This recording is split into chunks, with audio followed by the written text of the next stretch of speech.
ministros, pastores, até os leigos. Então surgem os seminários, né, de liderança, palestras e cursos, uma forma de encontrar a maneira certa de liderar o povo de Deus. E, portanto, treinar e formar os melhores líderes.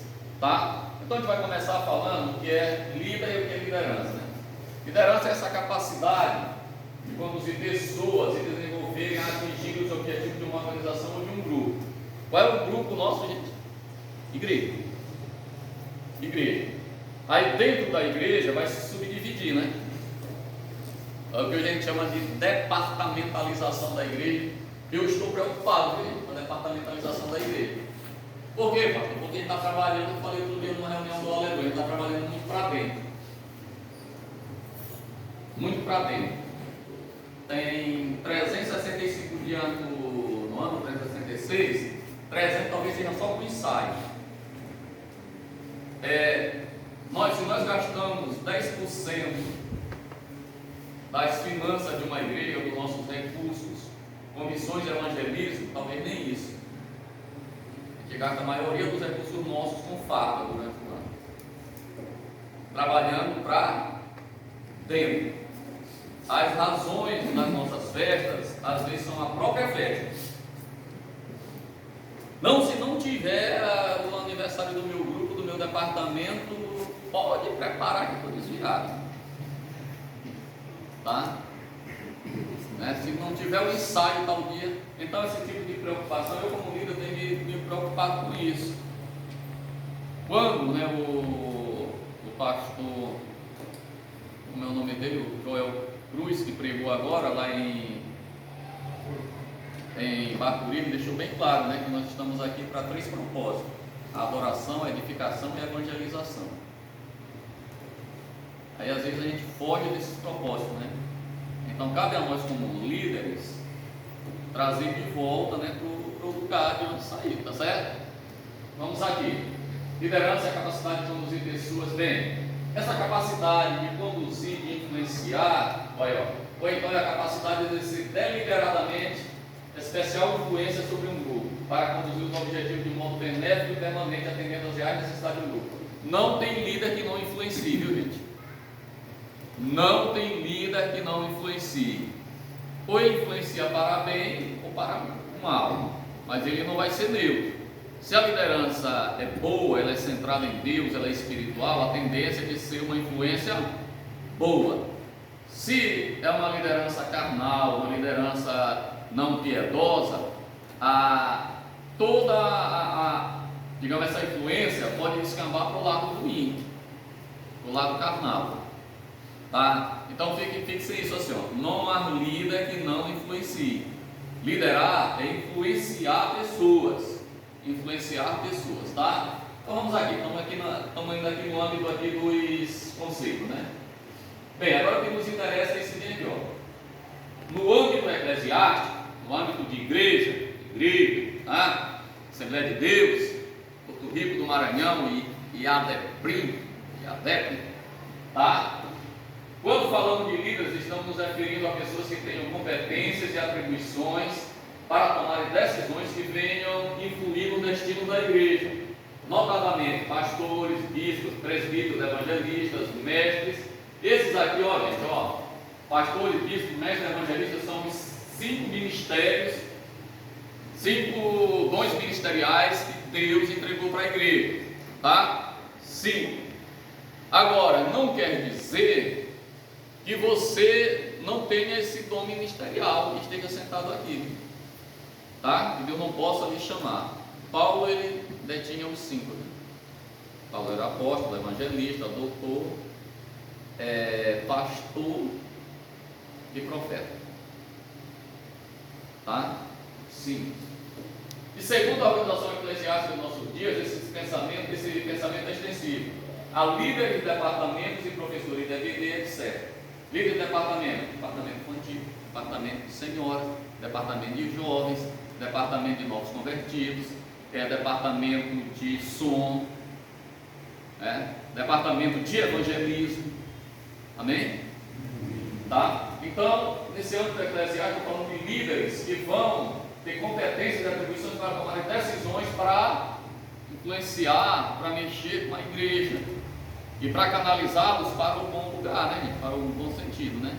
Ou seja, eu como professor de EBD, eu recebo uma turma com 9 alunos no começo do ano. É interessante que eu entregue essa turma com pelo menos o mesmo 9, né? Que eu recebi. O ideal é que eu entregue com mais. Agora eu recebo com 9, eu entrego com 3. Alguma coisa não prestou, né? Não é verdade? Tá. Então vamos aqui. Aí esses estamos no âmbito ainda dos conceitos.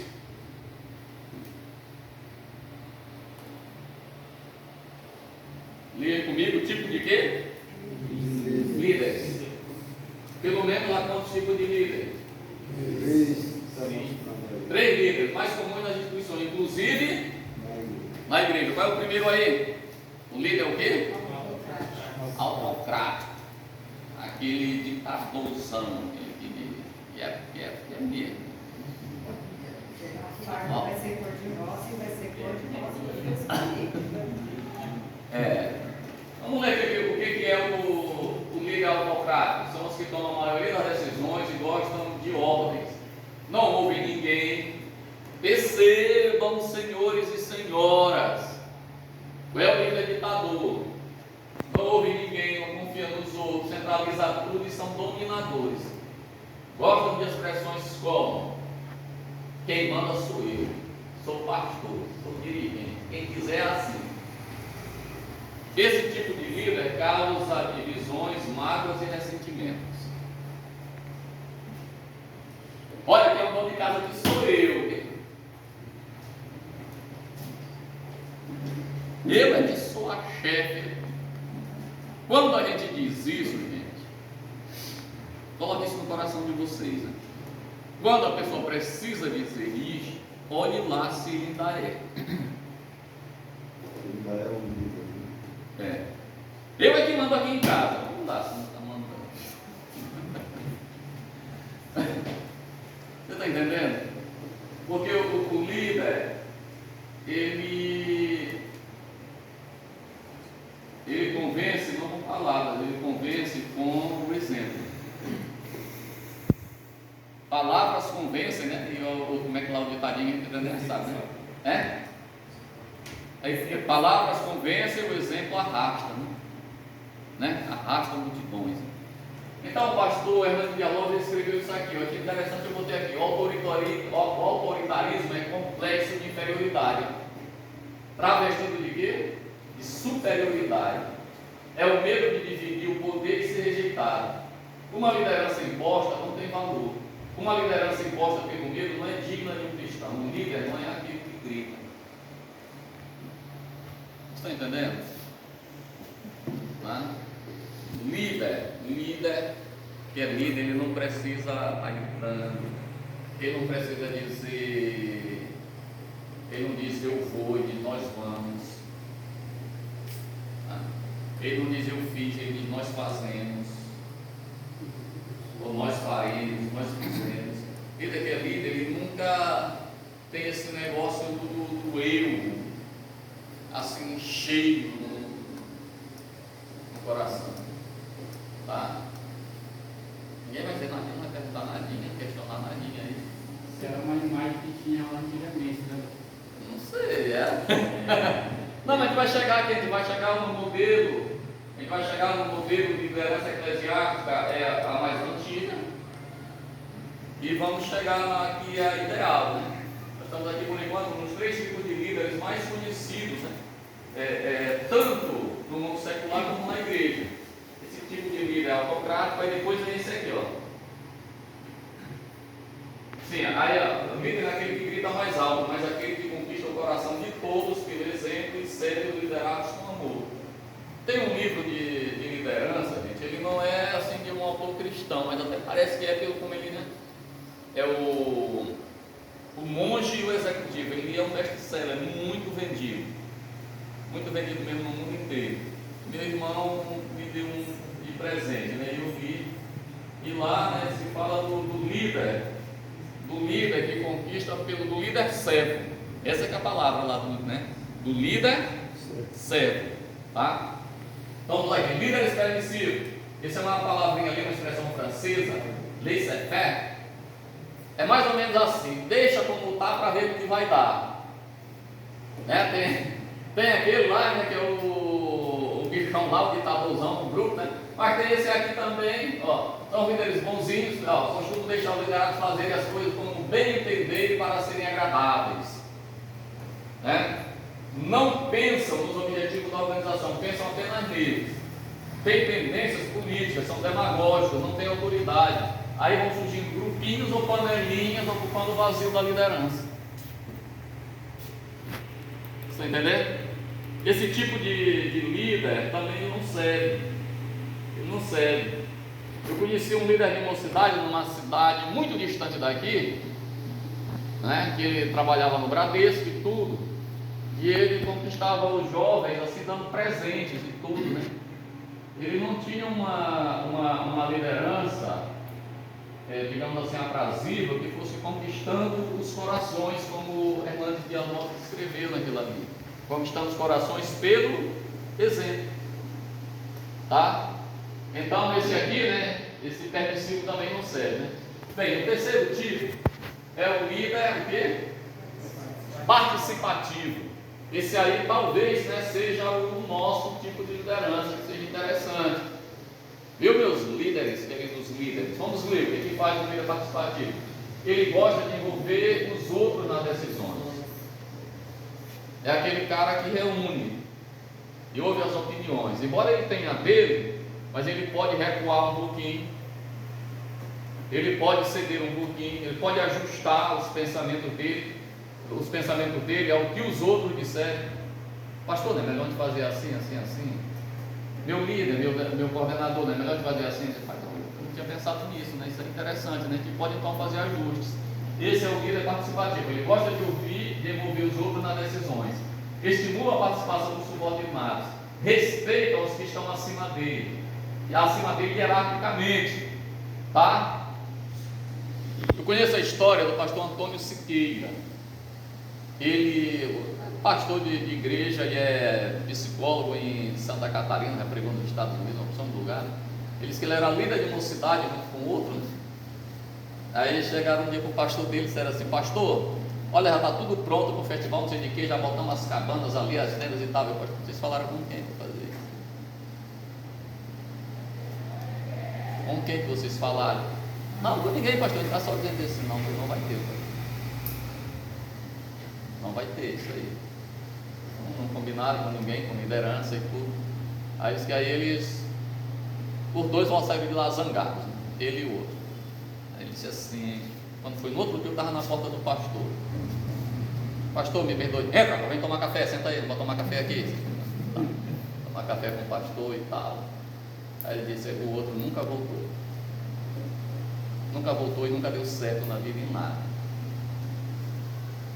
Antônio Siqueira é um dos grandes pregadores, né, um dos grandes preletores deste país, um de experiências espirituais assim lindas, né, ele dando testemunho como Deus fez no gabinete dele, né, no consultório dele, né, curando pessoas, né, de depressão e tudo, pela oração, né, esse homem de muita experiência, né. Então, isso aí é o que, gente? É respeitar os que estão acima hierarquicamente, confiam nas pessoas. Gente, não dá para a gente ser um líder se a gente não confiar, não delegar. Não dá. Quando o pastor Antônio Meton Soares faleceu, viu o pastor Sandro Henrique dando testemunho lá. O pastor Meton não era só um homem de confiança, ele confiava nas pessoas. Tá? E duro. O irmão Benedito conheceu o Antônio Meton Soares aqui, que ele foi pastor desta igreja. Ele foi pastor aqui, né? Eu já era gente aqui. Já também, né? Mas ele confiava nas pessoas, foi quem me apresentou ao ministério, tá? Bem, confiam nas pessoas que trabalham com eles, gostam de delegar, são amigos dos liderados, normalmente dizem, nós precisamos fazer. Gostaria de ouvir a opinião de vocês. A Bíblia incentiva a liderança participativa, viu, gente? São diversos versículos aí, viu? Tá? Gente, é lindo no capítulo 16 de Romanos, quando Paulo escreve, ele vai dizendo assim, olha, saudações a fulano de tal, meu cooperador, fulano de tal, Áquila e Priscila, que muito me ajudaram no meu trabalho, vai dizendo uma relação de de pessoas, né, que o ajudaram. E lá em Colossenses também ele fala a mesma coisa, ou seja, de cooperadores e auxiliares dele. A Bíblia não usa essa palavra auxiliar, mas mais de cooperador, certo? Mas eu estava olhando ali hoje uma concordância bíblica que Benedito Gonçalves me deu. Eu fui lá nessa palavra cooperador. Cooperador e cooperadores aparecem no Novo Testamento 14 vezes. 7 vezes a palavra cooperador e cooperadores mais 7, então 14 vezes, né? Mas só aqui nessas que aparecem, tem algumas que Paulo faz uma listagem, né, dos cooperadores. Está aí falando de Demas, de Lucas, de Silas, de Aristarco. Aí tem uma mulher que tem um nome bonito, que só que ele fala lá, né, Trifosa, né? Acho que ela era chamada carinhosamente quando criança, né, de Trifosinha, né? As horas aí, meu povo. Tá bom, já temos tempo ainda. Vamos lá, vocês estão falando aqui sozinhos, vocês não vão pregar hoje à noite. Bem, já aí agora o irmão Joelson falou isso aí, ó, da antiga gestão eclesiástica, né? Como é que era nessa liderança, né? Quando nos primórdios da Assembleia de Deus, por exemplo, vamos falar de denominação, a gente vai falar da nossa, né? Da nossa. Vocês sabem que a nossa denominação, quando ela aqui chegou, já existiam as outras denominações que nós chamamos de tradicionais, reformadas, né, como a presbiteriana, a batista, a luterana, a metodista, já estavam aqui, né? Alguém assim pensa que foi a Assembleia de Deus a primeira, né, porque ela cresceu mais do que todas as outras, né? Mas não, já existia as outras igrejas aqui. Inclusive fala-se que o primeiro culto evangélico no Brasil foi lá no período colonial, quando das invasões holandesas, e eles eram, né, do protestantismo. Então já celebravam os cultos aqui nas terras tupiniquins, né, nas terras brasileiras, tá? Só que Deus teve esse chamamento especial para Daniel Berg do Navi, e aí vocês sabem o resto da história, né? A Bleia, né, se espalhou aí pela nação brasileira, né, de uma forma muito linda, né, como uma obra de Deus mesmo. E alguém já disse, né, que Deus tem um negócio especial com essa Assembleia de Deus, né, e eu creio assim muito bem. Tá certo? Então vamos lá, mas vamos ler aqui. No passado, bastavam as qualidades do quê? Morais e espirituais para que o obreiro fosse investido na liderança de uma igreja. Pastor, e hoje não é a mesma coisa? Pode ter sim as qualidades morais e espirituais, pelo nome de Deus e tudo. Só que a igreja hoje está exigente, viu? A igreja hoje está exigente, tá? E me faz cada pergunta aí da Bíblia aí, né, de tanta coisa, né, assim. Então vamos ver aqui, ó. Hoje, no entanto, ante as mudanças internas e externas que ocorrem no âmbito eclesiástico, as exigências para a gestão eclesiástica tornaram-se mais amplas e difíceis. As qualificações exigidas para o líder cristão eram as que se seguem. Olha isso aqui, ó, no aspecto moral e espiritual. Era aquela pessoa que precisava ter um bom testemunho. Era conheceu um pouco da Bíblia, né, e tal, e começou a ganhar almas para Jesus. Até uma senhora uma vez, lá numa outra cidade, está gravando, já vou botar tudinho aí eu não vou dizer o nome da cidade. Aí ela disse assim: não, é porque vocês da Assembleia de Deus, a pessoa não tem qualificação nenhuma, não passa nem pelo discipulado, e de repente é pastor. Aí eu disse para ela: minha irmã, então a senhora conhece uma Assembleia de Deus que eu não conheci, porque eu aceitei Jesus na Assembleia de Deus. A Assembleia de Deus ajudou a restaurar o meu casamento, a minha família. Eu fiz o discipulado 1 e 2 na minha igreja, e depois fiz um curso básico em teologia, e depois de 8 anos só, hoje, é que um crente, né, um obreiro, um crente, com 8 anos ininterruptos de fé, aí sim ele pode ser consagrado ao ministério pastoral na Assembleia de Deus. Pois é assim. Então só depois de 8 anos que eu estava na Assembleia de Deus que eu fui levado ao ministério pastoral. Então não sei o que, ficou assim sem palavras, né? Mas preste atenção aqui, ó. Mas era assim. A gente queria só uma participação. Pois não, pode ser. Nesse item de apresentação do ministério, né? Eu ouvi o pastor Raifran lá, que ele é Ele é o coordenador da comissão de ingresso da nossa convenção. Sim. Uma coisa tão simples, que ele disse que Então, o filho do pastor foi apresentado para o ministério e na pergunta que ele fez lá na entrevista, perguntou para ele assim, quantas vezes ele tinha lido a Bíblia. E como nós tivemos uma lição de mentira, ele disse que não podia mentir. Sim. E ele disse que não tinha lido a Bíblia toda. Aí ele reprovou ele. Aí Sim. o pai dele disse, ele contou lá, dizendo uma pregação que eu assisti dele, da Utilical.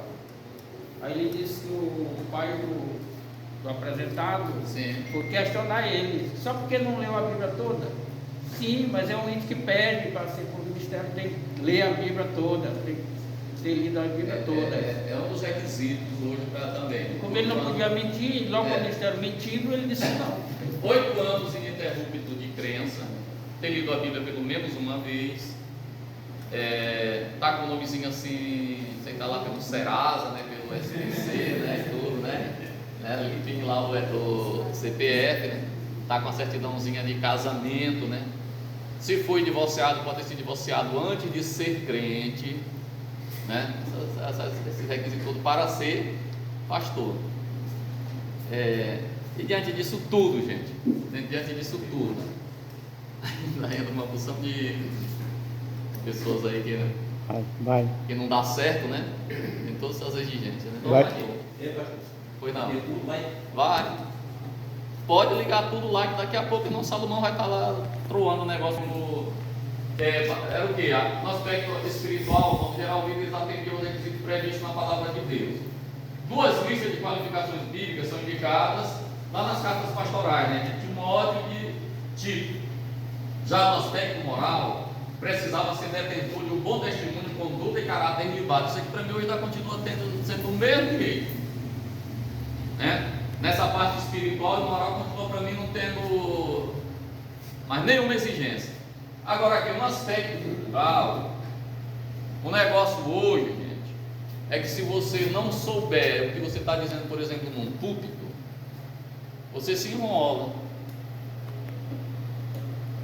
Por quê? Porque hoje os crentes estão bem assim, né, espertinhos, né? Eles sabem das coisas, né? Aí eu saí, o irmão Salomão sabe que ele estava lá comigo, né? Veio um pregador aí, né? Numa outra denominação, a gente estava lá. Aí o pregador lá entrou assim meio errado numa coisa bem simples, né? Aí eu fiquei assim, rapaz, isso aí está errado, mas fiquei na minha, né? Só que eu soube depois que as meninas lá da Betel, né? Uma disse logo aqui para a outra assim mesmo: está errado, vou logo olhar aqui na minha Bíblia. E de fato estava errado. E o que foi? Foi que o pregador disse que a mulher do lado da hemorrágica, quando tocou nas vestes de Jesus, que ela não foi curada no momento instantaneamente, né? Só depois que ela voltou e adorou a Jesus que ela foi curada, né? Aí a menina foi lá e olhou. Aí nessa versão bem aqui na NVI diz que quando ela tocou nas vestes de Jesus, ela foi curada instantaneamente. Usa essa palavra, a minha diz imediatamente. Imediatamente, olha aí, a NVI, a linguagem de hoje, né? Aí assim, aí hoje você tem que ter Bíblia, gente, ó. Nas denominações históricas, presbiteriana, batista, luterana e metodista, já havia o cuidado com a formação teológica dos seus líderes, pastores.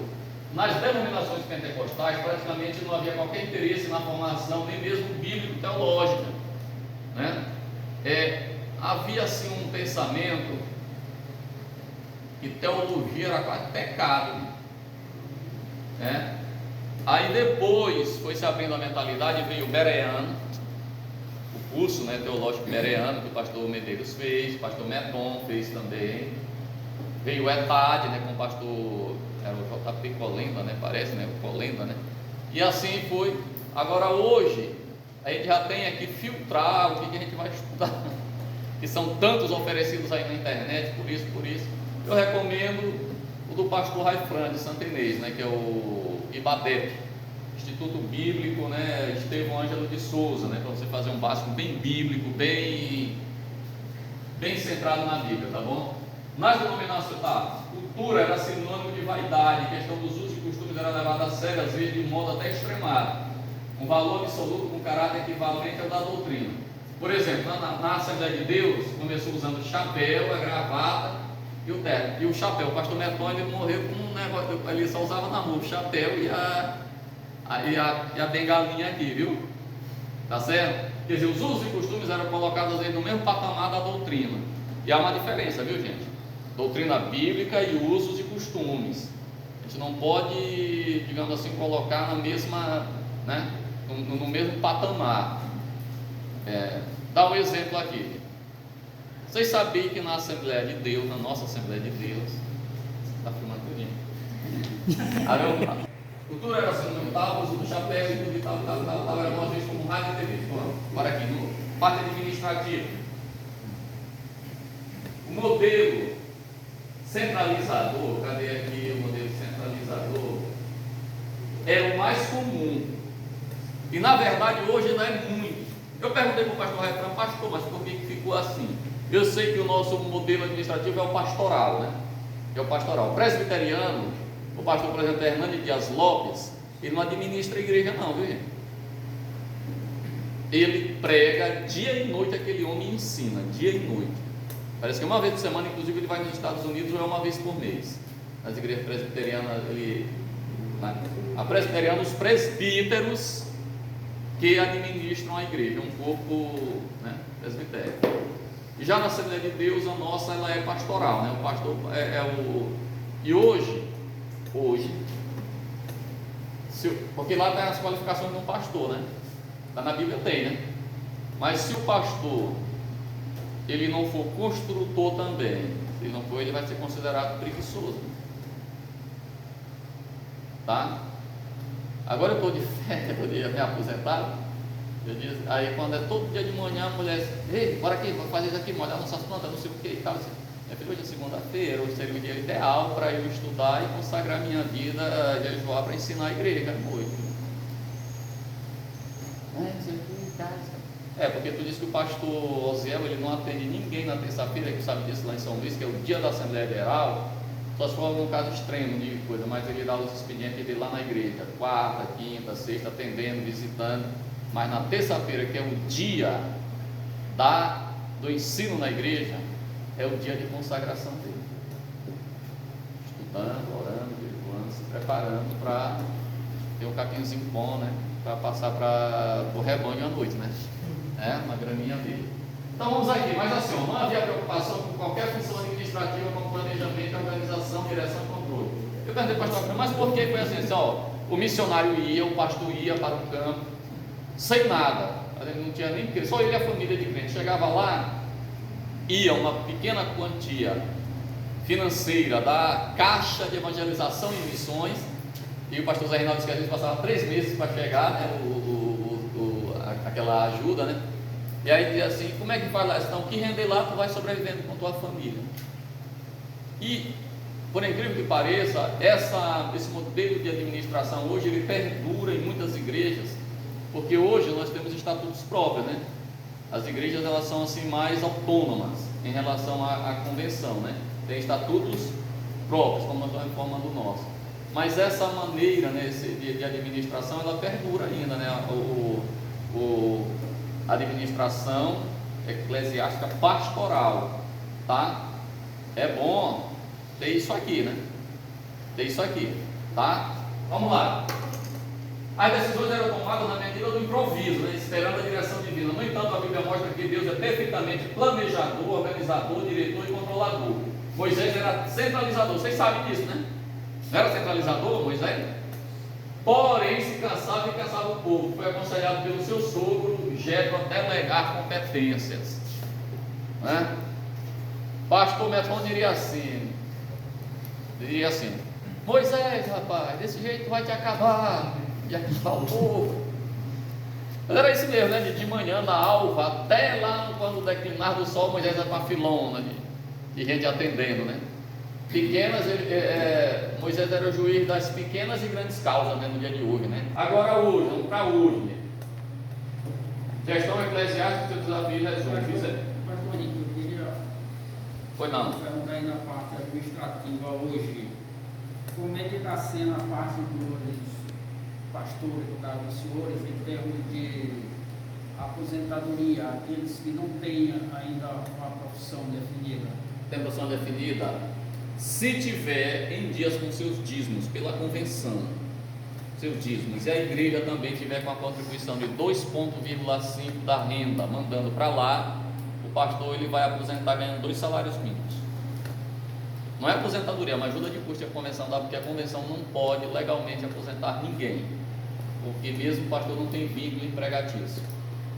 Eu tive uma experiência aí quando nós viemos deixar o pastor Carlos Sim. de Mirizal, nós temos São Luís, para deixar ele aqui. E nós ficamos hospedados, eu, inclusive, fiquei com outros na casa de uma viúva de pastor. Sim. Conversamos muito e ela teve nos falando que ela passava muita necessidade, porque o marido tinha falecido, pastor, e a aposentadoria que ficou era a convenção que dava. Às vezes, como tem aí hoje o benefício aí, que um mesmo recebe, o outro não recebe. Ela era assim também, a convenção tinha mês que pagava, tinha mês que não pagava. Assim, deixa eu dizer aqui. Aí ela contou essa história pra gente, eu memorizei isso. Os pastores, se ele não for organizado, ele não tiver uma aposentadoria como eu tenho, por fora pode passar por perrengue nesse sentido. Porque a morte não diz quando vem, né? Nessa pandemia, por exemplo, morreram muitos pastores. Inclusive morreu ele e a esposa, deixaram os filhos, não tinham casa. As igrejas, né? A convenção que está fazendo a casa para eles lá em Chapadinho, que tinha só um terreno, né? Está terminando. E fica assim desassistido, porque é o que diz lá o estatuto da convenção. Que vem dias com os dízimos. Nós pastores, né? Se por exemplo eu tiver um dia com o meu dízimo, mandando para a convenção, lá o sistema lá não falha não, está lá mês a mês. E quanto tempo de pastor, meu filho? 10 anos. 10 anos, né? São 12 contribuições por ano, né? 12 contribuições por ano. Aí só multiplica por, né? 10 vezes 12 tem que ter 120 contribuições. Aqui não está em dia não, meu filho, está faltando aí. Aí sim. Aí daí, se quando chegar a jubilação, né, que a gente chama de jubilação lá, né? O tempo da jubilação e quiser, aí tem que estar em dias com esse dízimo. E as igrejas por onde eu passei, que eu fui presidente, tem que ter depositado 2,5% da renda na conta da convenção. Para que isso? Exatamente para custear essas despesas com pastores jubilados e viúvas de pastores quando o pastor falece, certo? Tá? Então é isso aí. Aí às vezes tem outra coisa, a questão do pastor se preparar, né, fazer uma casa para ele, né? Porque teve um pastor que faleceu e a igreja tinha a casa, que a casa não é do pastor, a casa pastoral é da igreja. Aí vem um outro pastor. Já no campo de São Luís, de Coutinho, lá de onde eu vi, eles pagam uma previdência complementar, né? Sim, aí o campo lá do Coutinho, lá no Tiririca, onde eu estava, né? Eles perguntaram se queriam, né, eu disse, não, eu já tenho a previdência que eu pago mesmo que o senhor, né, o PEPA, né, do Estado, né, mas se quiser aí lá já tem essa preocupação a mais. Todos os pastores lá do campo Tirirical, né, pode tirar da renda dele um pouquinho ali para fazer uma previdência particular, tá? Porque o negócio não é sempre. Aí, por exemplo, aí quando vocês ouvem se falar de pastores, Sila Malafaia falou disso uma vez, né? Dando entrevista para aquela Maria Gabi Gabriela, né? Pastores só pensa nele, no Silas Malafaia, que é rico, e no Edir Macedo, né? Aí ele disse, mas tem muitos pastores por aí, Mário, ganhando salário mínimo, ganhando ajuda de custo. A maioria, na verdade, né? Mas aí se pensa logo, né? Assim, na nossa realidade, se pensa logo no pastor Medeiros e no pastor Henrique. Né? No pastor Medeiros. O pastor Medeiros, ele fez, logicamente, ele fez digamos assim, um lastro econômico, né, que dá para ele ter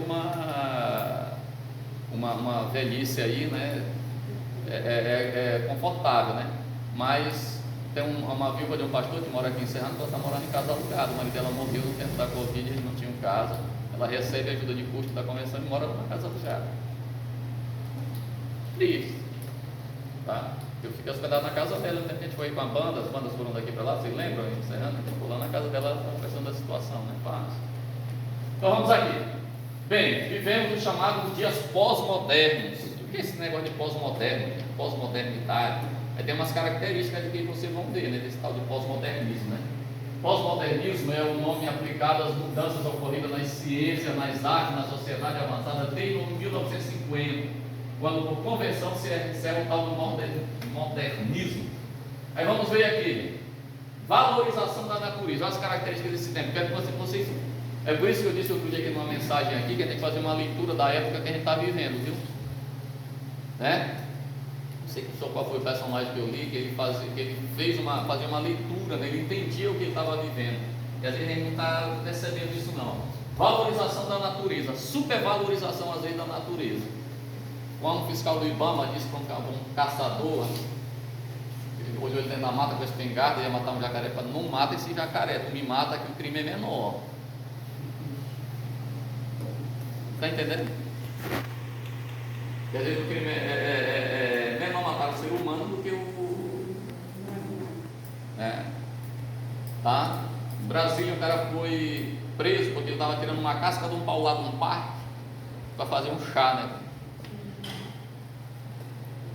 Não estou falando de deteriorar, né? Acabar com os guarais, né? Não é isso aqui não, aqueles mesmo, né? Acabar com a fauna, não é isso que eu estou falando. Eu estou falando é que há uma supervalorização da natureza em detrimento, às vezes, da vida humana.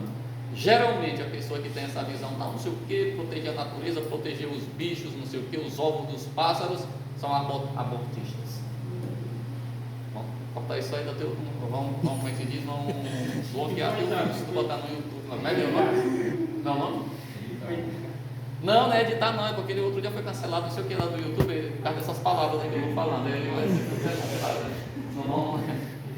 Vamos bloquear o germo do pastor que estava aqui em casa agora esse final de semana. Ele estava com 2 celulares e um drone.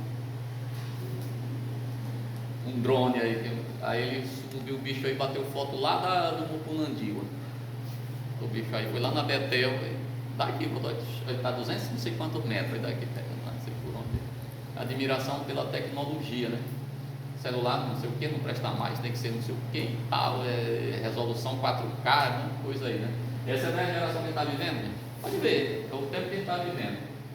Aceitação do desafio, porque quando se falava disso aqui, gente, ó, tradição judaico-cristã, do cristianismo, né, que veio do judaísmo, né? Vocês sabem, né? Da nação judaica, Abraão, Isaac e Jacó, Jesus e tudo, era ponto final, né? Ou não, mas agora as outras religiões desafiam. Pode ver, televisão e tudo, o satanismo. Eles podemos estar funilando para o final dos tempos, né? Todos podem concorrer. De vez em quando tem uma coisa na televisão, outra aí falando, não, pode ser mesmo final dos tempos, também na épocas apocalípticas, né? Assim que eles falam, né? Tal, assim, tá. Coisas que está acabando com a igreja, viu? O pensamento individual, a falta de empatia, de eu me interessar pelos outros, individualismo. O estabelecimento de anarquia, onde não há leis. E por fim, a cultura narcisista. O Narciso foi aquele que nasceu muito bonito, né, na mitologia grega, né, mas ele não podia ver o rosto dele, né, ele era muito lindo. Né? Aí ele foi com muita sede na mata, num córregozinho bem líquido, né? Aí ele olhou o rosto dele, disse: vocês são líderes de departamento e tudo, atendem para isso. Há locais, por exemplo, que não tem um círculo de oração efetivo, mas tem que ter a festa. Para quê se não tem um círculo de oração efetivo? Porque o círculo de oração, a festa, é para você celebrar aquele ano que você esteve na presença de Deus, vencendo na oração. Você está entendendo? Círculo de oração é para orar. Opa! Tá. Bem, fechou a pergunta? Outra coisa, só voltando aqui ao tema para eu não deixar solto aqui. Eu tenho uma mensagem chamada Modéstia e Simplicidade Cristã. Já ministrei alguma coisa outro dia aqui sobre reverência no culto. Já preguei. E a da modéstia cristã ainda não chegou a hora, porque comigo assim não funciona assim, não é porque eu tenho que pregar, não, na hora que Deus disser eu vou pregar sobre a modéstia e a simplicidade do cristão na sociedade e tudo. E uma das perguntas que eu faço lá é que se a roupa Porque a Bíblia diz que com mais do que verbais, do que façais qualquer outra coisa que seja para a glória de Deus.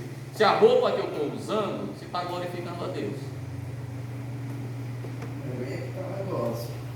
Se a roupa que eu uso, né, glorifica ou não a Deus. Se está decente.